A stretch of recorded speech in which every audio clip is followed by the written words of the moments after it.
भारत में जो अल्लाह का नाम लेगा उसे भारत में ही दफना दो। सरदार और मुसलमानों भारत छोड़ो, ये नारा किसी नेता ने नहीं दिया है, ये एक हिंदू समूह के लोगों ने दिया है। दो तीन लोगों ने 15 अगस्त के मौके पे ऐसे नारा का इजाद किया है। आपने सुना होगा, अंग्रेजों भारत छोड़ो, तुम मुझे खून दो मैं तुम्हें आज़ादी दूंगा। लेकिन यहाँ पे नारा कुछ अलग तरीके से दिया गया है, जो कि आरएसएस के पाठशालाओं में पढ़ाया जाता है। दोस्तों, आपको बता दूं कि यह नारा दरभंगा जिला के भड़वाड़ा के सिंहवाड़ा पंचायत के राजा चौक पर दिया गया है। कुछ हिंदुओं के द्वारा बताया गया कि मुसलमानों और सरदार भारत छोड़ो, अगर तुम अल्लाह का नाम लेते हो तो तुम्हें भारत में रहने का कोई अधिकार नहीं है। तो मैं बता देना चाहता हूं उन नामर्द को, उन बेशर्म को, उन बेवकूफ़ को मैं अपने तरफ से बता देना चाहता हूं कि तुम भारत के इतिहास को, मुसलमानों के इतिहास को तुम जानते नहीं हो। मुसलमान के इतिहास को अगर जानना है तुम्हें तो वीर अब्दुल हमीद के बारे में जानना पड़ेगा, जो पाकिस्तान के टैंक को उड़ा दिया था। तुम्हें अगर मुसलमानों के बारे में जानना है तो मौलाना आज़ाद को तुम्हें पढ़ना होगा। मौलाना आज़ाद ने इस देश के लिए कितनी कुर्बानियां दी है। तुम्हें इस मुसलमान को जानना होगा तो तुम उस सब चीज को भूल जाओ। तुम अगर उस समय में पैदा नहीं हुए थे, तुम अगर पढ़े नहीं थे, तो अभी जो ऑपरेशन सिंदूर हुआ है, तो क्या ऑपरेशन सिंदूर में तुमने नहीं देखा कि सूफिया कुरैशी ने किस तरीके से पाकिस्तान को धूल चटाया? इससे भी ज्यादा क्या सबूत देना पड़ेगा? मुसलमानों को हर वक्त सबूत देना पड़ता है, ये क्या बात है? अगर मुसलमान है तो आपको अल्लाह अल्लाह बोलेंगे तो अल्लाह बोलने का सजा ये मिलेगा कि तुम्हें भारत छोड़ना होगा या यही तुम्हें दफन कर दिया जाएगा। लेकिन देखिए, ये मिथिला है, इस धरती पर कुछ वक्त के लिए लोग विचलित हो सकते हैं, हार नहीं मानेंगे।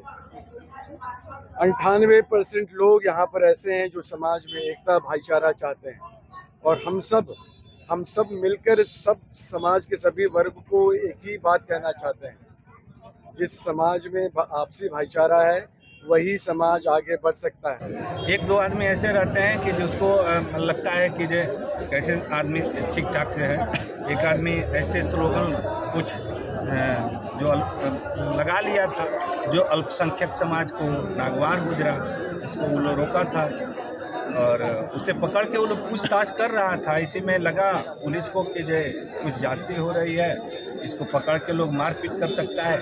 इसी में उसको छुड़ाने के लिए पुलिस गई थी, गलती से एक डंडा लग गया एक लड़के को, उससे उसका सिर फूट गया, लोग इसको इलाज के लिए भेजा गया। लेकिन हालात कैसे हैं? अभी हालात ठीक है, दोनों संप्रदाय के लोग हमारे साथ हैं, सब लोग से हमारी बातचीत हो रही है। बहुत प्रबुद्ध लोग हैं, भड़वाड़ा के सब प्रबुद्ध लोग हैं, सब लोग समझते हैं, कोई दिक्कत नहीं है। दोनों संप्रदाय के लोग हमारे साथ। सर, क्षेत्र के लोगों को क्या शांति को लेकर के क्या अपील रहेगी? नहीं, एकदम शांति से रहना चाहिए, मिलजुल के रहना चाहिए। पे नेशनल त्योहार पे, फेस्टिवल पे, ऐसे खुशी के दिन पे देख रहे हैं कि दो तीन बंदा थे पर्ची पे लिखे हुए कि सिख मुस्लिम और सिख इस देश का देशद्रोह है। ये काफ़ी गमगीन है। हम तो दरभंगा से आ रहे थे तो देखे काफ़ी क्रोधित माहौल है। ऐसे माहौल में तो मुसलमान सब यहाँ का बचाव किया, जिसने पुलिस को कॉल किया उस पर ही लाठी चार्ज हो गया, जिससे कहीं न कहीं शक व शुबा मुस्लिम को पैदा हो रहा है। और इसके पीछे जो तख्ती है वो तो साक्षर भी नहीं है, नहीं शिक्षित है, उसके पीछे कोई बड़ी शक्ति का हाथ है। तब तो इतने बहुमूल्य मुस्लिम इलाका में आकर वो जबरन बाज़ाब्ते खुलेआम सरेआम गुंडों की तरह घूम रहा है। इसमें किसी का हाथ है, तब उसकी हिम्मत काम किया। बहुत अफसोस की बात है, बहुत ही अफसोस, जितना भी अफसोस करे कम है, क्योंकि आज देश आज़ाद हुआ था, आज़ादी का जश्न लोग मना रहा था, लेकिन उसको आज़ादी को गम में तब्दील कर दिया गया। राजा चौक पे भोजौड़ा का कुछ लड़का, 5-7 लड़का, 10 लड़का था, जो तख्ती पे बजाते लिखे हुआ था कि मियाँ भारत छोड़ो, मियाँ गद्दार है, ये यानी बहुत उल्टा पुल्टा लिख करके लेकर के आ रहा था। यहाँ पे लोग उसको रोका, समझाया, छोटा छोटा बच्चा कुछ था उसको भगा दिया गया। एक लड़का को उसमें पकड़ के रखा गया, प्रशासन को बुलाया गया। प्रशासन को बहुत फोन करने के बाद आया लेट, एक तो लेट आने के बाद भी क्या किया कि प्रशासन आके डंडा चलाना शुरू कर दिया। हम साथ में थे, प्रशासन के साथ हम भी थे, और प्रशासन के ही डंडा से जमानुल्लाह, जो जबकि वो पूरा मामला को बेचारा शांत किया हुआ था, अगर वो नहीं होता, जमानुल्लाह नहीं होता तो मामला यहाँ पे और कुछ भी करता, लेकिन बड़ा बाबू के डंडा से जमानुल्लाह का सिर फूटा है। जब यहाँ पे लाठी चार्ज करने का कोई यही नहीं था, मामला एकदम शांत था।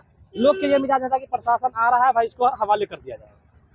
और क्या कुछ कहेगा अभी शांति को लेकर के? अभी पूरा शांति है, हर तबके के लोग यहाँ पे माहौल शांत करवा है, और माहौल पूरी तरीके से शांत है।